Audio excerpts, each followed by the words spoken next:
What up, everybody? It's your boy OldManSim here, back with some more fire content. And in today's video, we're going to talk about the breaking news that happened yesterday, depending on when you watch this video, maybe a few days ago, of Twitch's CEO ℂ𝕻𝕻 stepping down and being replaced by ℃𝕀𝕍𝔼. Now, this is very big news in the Twitch sphere. We've seen this recently happen over on YouTube. When the YouTube CEO sat down, they said it for retirement, spend time with the kids. That's what Emmett said as well. So what I'm reacting to is a video by Ludwig and his 𝕁𝕀𝕃𝕆𝕎 channel. He always does these really good takes and info about whether it be drama or news or whatnot. And I really enjoy his content in his videos. So today we're going to react to his video talking about the CEO ℂ𝕻𝕻 stepping down. I really am curious to see his opinions, if I agree with him, disagree with him, and see what he has to say, what he thinks this means for us, the streamers over here on Twitch. With that being said, I stream over on Twitch 5 days a week. I just put my hand completely in the way. 5 days a week. The link will be right here below. I do all kinds of things. I play video games. I react to videos. I sing cringily. I've been playing a lot of Destiny 2 lately. I play horror games. I play sports games. Honestly, I play a little bit of everything. I was addicted to Tarkov not too long ago. So come over and hang out. Well, since you're already here, you might as well hit that sub button below, give it a big thumbs up, like, and leave a comment in the comment section. Tell me what you think. Is this move good for Twitch? Is it bad for Twitch? Do you want to see more content like this? Do you just want me to shut the hell up? Just let me know what you think. I answer every comment with a reply. So get down in there, mess around, say things, do things, leave an emote, whatever. Just say hi. All right, well, now let's get into the video. And if y'all don't know who this is Ludwig. He was formerly one of the biggest streamers over on Twitch before he got an exclusive contract with YouTube. He is the basically creator of the subathon. I don't think he did the first ever one, but he did the biggest one until Kai Cenat just broke not only his subathon record, but his sub record that he held on Twitch for, you know, a year or two, something like that. He's very informative. He does these videos on his 𝕁𝕀𝕃𝕆 channel where he talks about drama or different things or Twitch news, YouTube news. But he has a lot of ins in the industry. He's met a lot of the people. He met ℂ𝕻𝕻, I believe. He met the new CEO, 𝕃𝕀𝕕, who was the former Twitch president. So I'm very curious to see his insight and what he has to say. He has a lot of good takes. He has some takes I don't agree with, but like I said, I really enjoy his videos, and he's somebody's content that I've liked a lot. Like him and ℂ𝕻𝕻 are two of the big content creators that I like learning from. I don't necessarily like everything that they watch, that they do or play or any of those things or say. But they have a lot of good ideas and they push forward content. So I'm really, really curious to see what he has to say. So I'm going to shut up and let's just get into it and see what he has to say about this. There's been a big update over at Twitch headquarters, and I see almost nobody talking about it. So let's talk about it. That's true. I didn't know about this until this video popped up, and then I Googled, like, what's the big Twitch news? And that the CEO left. This is the first I heard about it. Was about 4 hours ago. It starts with this guy. Now, there's two things you need to know about this guy. You might not be familiar with him, but it's time to get familiar. This is ℂ𝕻𝕻, the CEO of Twitch. And ℂ𝕻𝕻 has been getting crapped on a lot because nobody really knows who he is. Nobody talks to him. Susan, the former CEO of YouTube, she went on Ludwig's show on his Yard podcast. She was very out there and getting to know people. So a lot of the thing that people say that Twitch is out of touch was because ℂ𝕻𝕻 was out of touch. Because he really didn't know anything about streaming. He was just, you know, he was one of the original creators of Justin TV, which Justin TV is what Twitch started out as originally, until Justin TV, they broke off. Part of them broke off to make a strictly gaming platform called Twitch. So Justin TV was basically an IRL streaming platform. And so they had Justin TV, and then they had the little side project Twitch just for gaming. Which originally, funny thing is something like this, you wouldn't be able to do on the original Twitch because just chatting was not allowed. So he's one of the original founders as well. I don't know if he's going to touch upon that. I'm sure he will. So it's kind of big news that one of the founders of Less, he's the last remaining founder, I believe. But like I said, they were originally steeped in IRL before they went and they broke off the gaming platform, and then Amazon bought the gaming platform, and it is what it is today. Thanks, COVID. Now you can forget about him because he has stepped down as CEO of Twitch, which is kind of a big deal because he has been at Twitch for as long as anybody can be at Twitch because he's one of the first 3 founding members he does talk about of Justin TV, what it was called before it was fully switched to Twitch. He started in 2007 and he became CEO. Fun fact, I used to stream on Justin TV because Justin TV, anything went. It's actually, I'm still not subscribed, but I'm still following the first group I've ever followed on Twitch, on Justin TV, 4-player podcast, which is all about gaming and stuff. And it was people playing games and IRL streaming. It was awesome. Yeah, I was on Justin TV back then. And that was the first time I ever streamed. I streamed movies on there. In 2011, when they made a spin-off of Justin TV for gaming called Twitch TV, which is what you now know today. That. That's been acquired by Amazon in 2014, and he went through all of that. He went through the acquisition. I didn't know the dates. COVID, and he went through the shit that they've been going through the past year. 16 years. That's a long time. Now, that is a long ass time. Little goodbye note that basically said I'm resigning so I can hang out with my kid. I had no idea that he did a goodbye note. And the most important part of this was he talked about the new CEO. Now, before we jump to the new CEO, ℂ𝕃𝕸𝕃 for a long time has gotten a lot of shit. I've given him a lot. He has. He's been crapped on a lot. Which makes sense. He runs the company, and it feels like nobody even knows who he is, and he's a bit out of touch, which is fair. But let's back up a moment. Very true. I just said all that. 4 years old. He founded Justin TV to live stream one of his friends 24/7 that eventually turned into Twitch TV.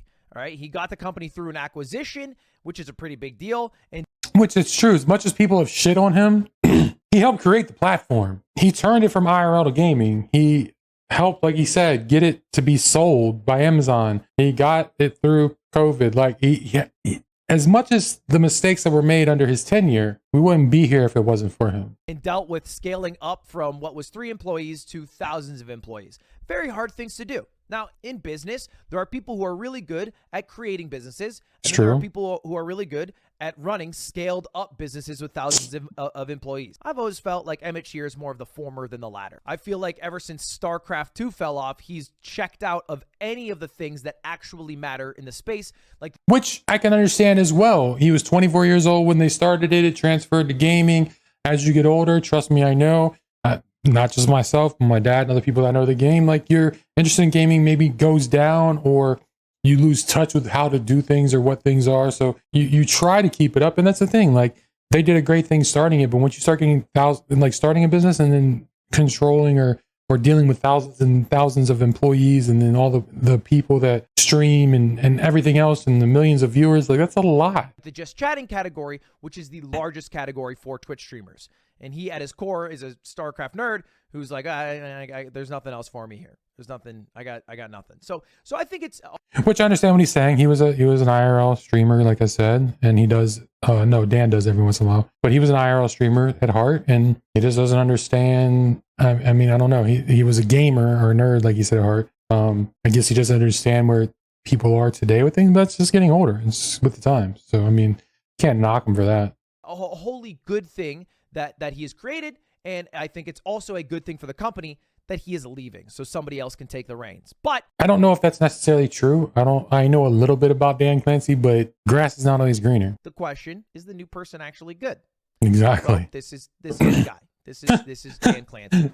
And if y'all saw me I made a thumbnail for this before I did, and that's the picture I found of him, was a picture like that from TwitchCon last year, I believe. Oh my gosh. Oh yeah, right there. TwitchCon San Diego 2022. Dude, that's such hilarious. That's like so hilarious. Like I'm assuming he's memeing from other pictures I've seen of him, but I had to use that for the thumbnail. Now I'm pulling up this picture of him because 1, it was on Wikipedia, and 2, this is how he was dressed at TwitchCon. So this is how every single streamer saw him. And to his credit, Dan Clancy was very forward at TwitchCon.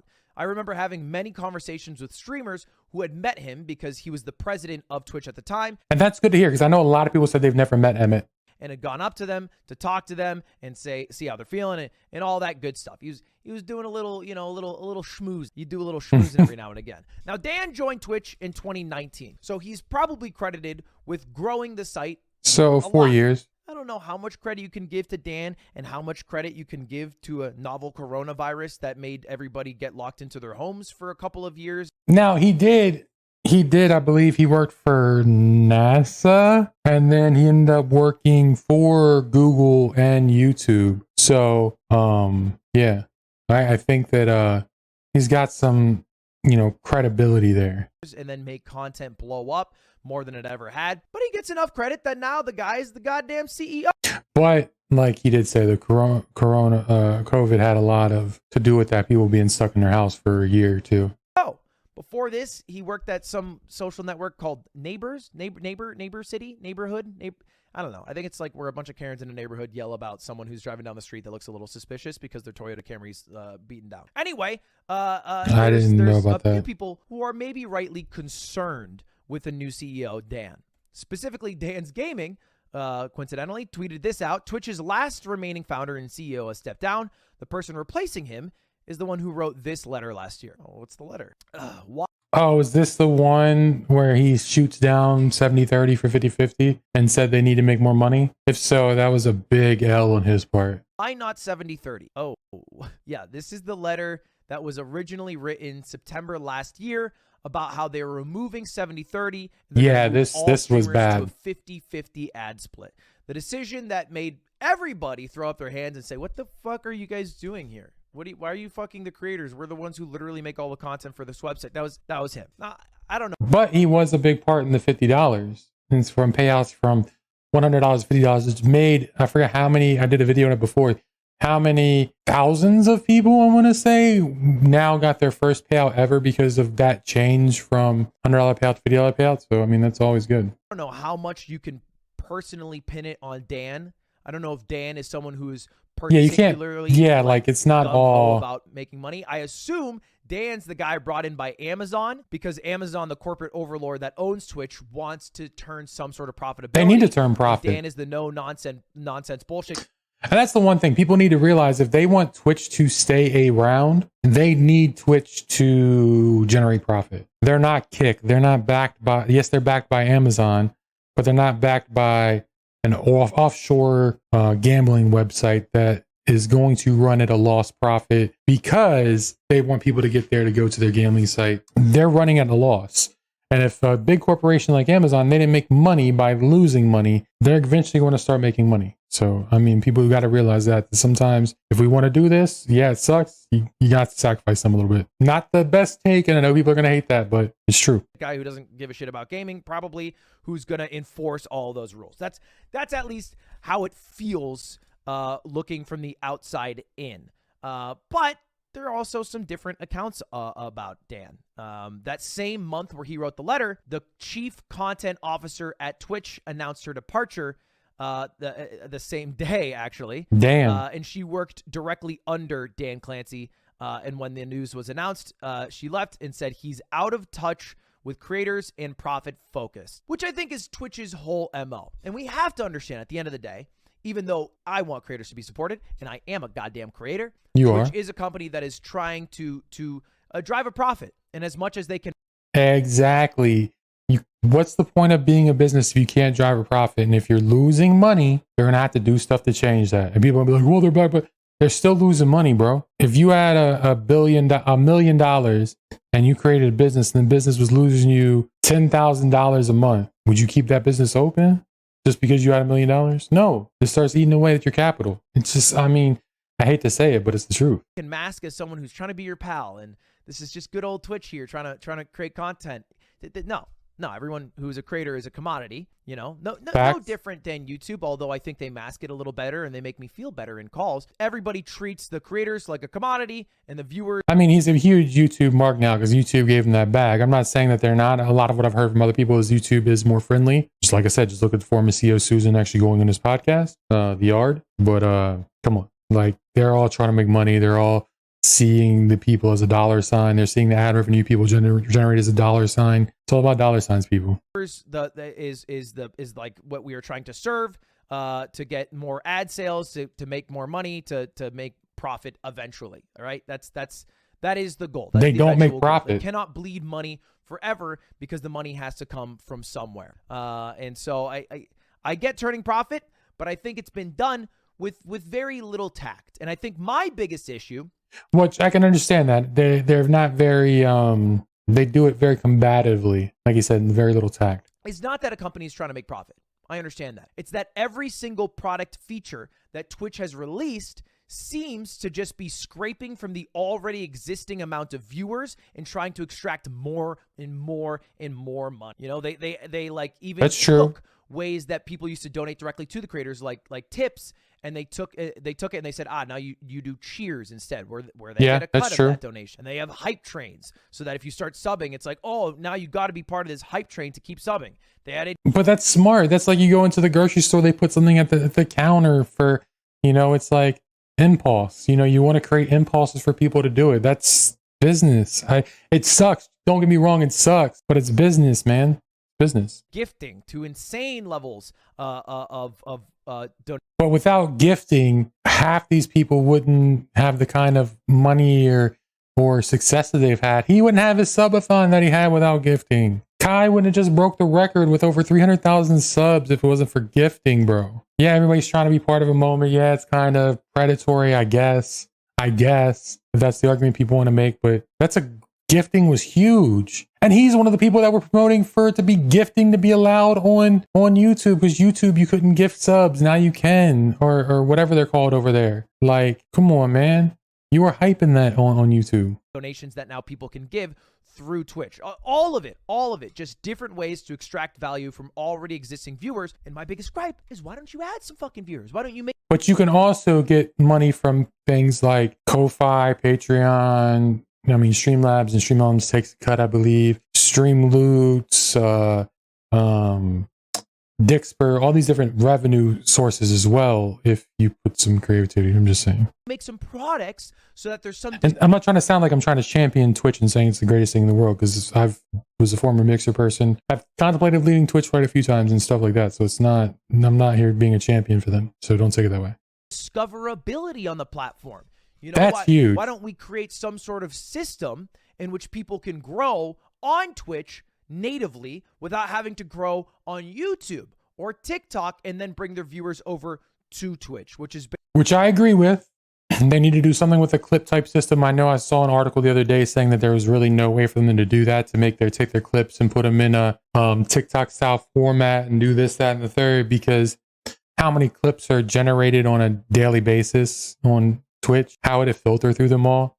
Or how many times? Sorry about that. It's the ad thing telling people there's ads on Twitch. But like the thing is like the amount of clips that you have, or bad clips, or clips chat made, or whatever. They would have to eliminate the ability for people to make so many clips, or have some kind of person go through those clips. But don't get it twisted. Yes, there's discoverability in YouTube VODs or YouTube videos that are sitting there all the time. Yes, there's some discoverability in YouTube Shorts, but in YouTube streaming itself, there's not really much discoverability. You can't find people's streams. It's hard to search and find out who's live. It's not the best place to be found for streaming. For videos, yes, YouTube's algorithm's immaculate. Discoverability on YouTube's immaculate. Discoverability on TikTok is insane. But let's not act like the streaming side, it's just difficult to be found on streaming, period, no matter what platform you're on. Basically like the final money extraction pit. It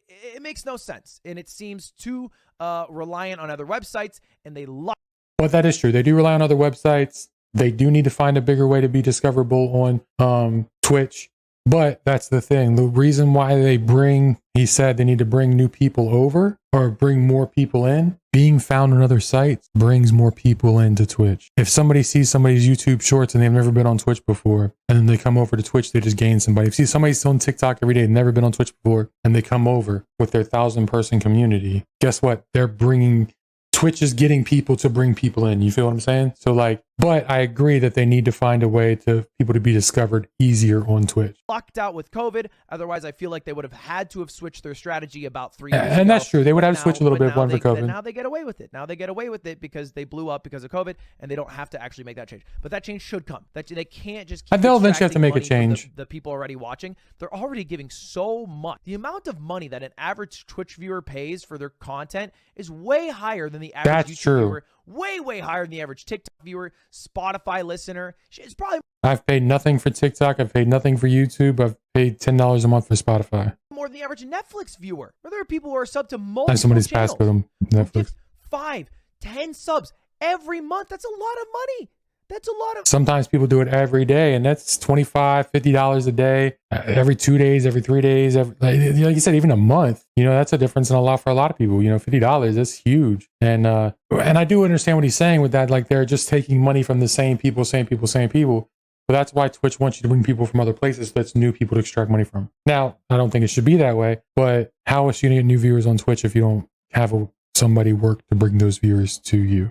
Is basically how I see it. It's grow the website. Anyway, I digress. This clip, which I agree, grow the website. And I don't know how they would grow the website outside of using other websites to grow them. You know what I mean? Like, I don't really know how they would do that besides that. I feel like is the most poignant example of a streamer meeting Dan Clancy and their impression, leaving it. This is 𝕃𝕀𝕃𝕃 Live, who just won I love Streamer of the Year, talking about his meeting with Dan. Yeah. It took you a long To be time. honest, dude, the president of Twitch, I'm sure personally I have no problem personally with him. But honestly, I don't feel confident as a streamer on the platform with someone who is that out of touch. Yeah. What the streamers need and want. Oh no. I walked away. Man, that's very not cool to hear. Because 𝕃𝕀𝕃's one of the biggest streamers. Like you said, he just won Streamer of the Year at the Streamer Award. IRL Streamer of the Year at Streamer Awards. And another person saying he's out of touch. So, I mean, is it going to be more of the same? That's kind of... Always feeling like depressed. Seriously, sad. sad? Because it does feel like the guy in charge was planted by Amazon to drive profit with no true understanding of what's been happening here. And that sucks. Like, that sucks. Which I understand they're going to put their own guy in to, try to, make profit happen. But if that's the case, that's not a good omen. That's really not a good omen at all. But you never know. the final point, we'll see. Honestly, Twitch is a big enough and bloated enough company that even the CEO swapping means nothing will change, at least in the short term. And that's the thing. A lot of times CEO is just an overseer. It's the people that he has in charge underneath him. So hopefully there'll be some good people underneath him. I'm not sure, but who knows, man? Like, we got to wait and see. You're not going to see immediate changes, I don't believe. probably was leading the direction anyway as Twitch, or as Twitch president. So hopefully it doesn't keep down that bad path. I don't know. I'll give the guy a chance as always, but I do have. I mean, you do have to give him a chance because the CEO of YouTube was just replaced with the NFT guy who wanted to put NFT in YouTube videos. Let's talk about that too. A conspiracy theory that I quickly want to talk about. All right, here's the thing. Susan Wojcicki steps down as CEO. ℕ𝕆𝕻 steps down as CEO. What's going on here? Do they know? Okay, here's my theory. There's deep secret insider information that these CEOs have that a recession's coming really fast, and so all the companies are going to go to shit, and they're trying to step down so they don't get the flack for it, and then they can spend all their hundreds of millions of dollars riding a yacht. Is that true, Susan? Susan, can you text me? Actually, I think of a lot what it is. I know Susan got subpoenaed. I don't know if the dude from ℕ𝕆𝕻 got subpoenaed to the Supreme Court, but it's the big Supreme Court case that's about to go down or is happening about I forgot what the bill's name is, but it's an incident that happened where a girl got killed live on stream and then on TikTok, I believe, and then the person, come to find out, was part of a terrorist group that they were recruited on YouTube, and it's a big fight of whether or not YouTube's responsible, the companies are responsible, the creators responsible. Like, it's a big issue. I forgot the internet lawyer on YouTube that did a big video, but I watched it. There's a big Supreme Court case going down right now that's going to change all of this. I wish I could elaborate better, but I don't want to sit here and say things and not be 100% truthful with it. It's been a few weeks since I've seen the video, but there is a bit. Susan was subpoenaed, and then like 3 days later, she stepped down. So I'm wondering if it's the same thing. I haven't heard if ℕ𝕆𝕻 has been part of that subpoena or not, but there's a big internet changing thing going on if it passes. If it gets judged in the way towards the girl's parents, because originally it wasn't, then it was, then it wasn't, until it all got all the way up to the Supreme Court. So it's about who's responsible for what when it comes to content being published and produced on a platform. I won't leak. I swear I won't leak. Anyway, thanks for watching, everybody. Subscribe while you're here. What do you think about Dan Clancy? All right, have a good one. See you later. Goodbye. I hope Twitch. I like Twitch, man. I hope they come on. You got it. You should like Twitch. You're the reason why you are who you are. But that was a good video. I mean, it was, I like the things from 𝕃𝕀𝕃 Live and the different things. You gotta wait and see, guys. Like, what's really gonna change, what's not gonna change, we don't know. Like he said, he's probably been running the show the entire time. But it was a good video like always. I'll make sure I put a link to in the description below. Make sure you hit that sub button, hit that like button over there on ℃𝕃𝕆. Keep up with it if y'all like, whether it's not just Twitch news, YouTube news, you know, internet drama, streamer drama, different things going on. It's a good channel. It's a good person to watch. But yeah, since you're here, you might as well hit that sub button on this channel. Make sure you hit a like, thumbs up, leave a comment below. Do you agree with Ludwig? Are you afraid that Dan's going to change things, not going to change things? Is Twitch going to be in a better situation? Tell me, OldManSim, shut up. We don't want to hear you talking more. Whatever. Leave an emoji. I respond to every comment with some sort of reply. So, you know, go down there, interact. Help me get in the algorithm a little bit more. I also do stream over on Twitch 5 days a week. The link will be below, also in the description as well. This is me playing all types of games and doing react videos like this. And yeah, guys, thank you for being here. Let me know what you think, and I will see you next time. Peace. Oh, he just fucking made me do a fuck.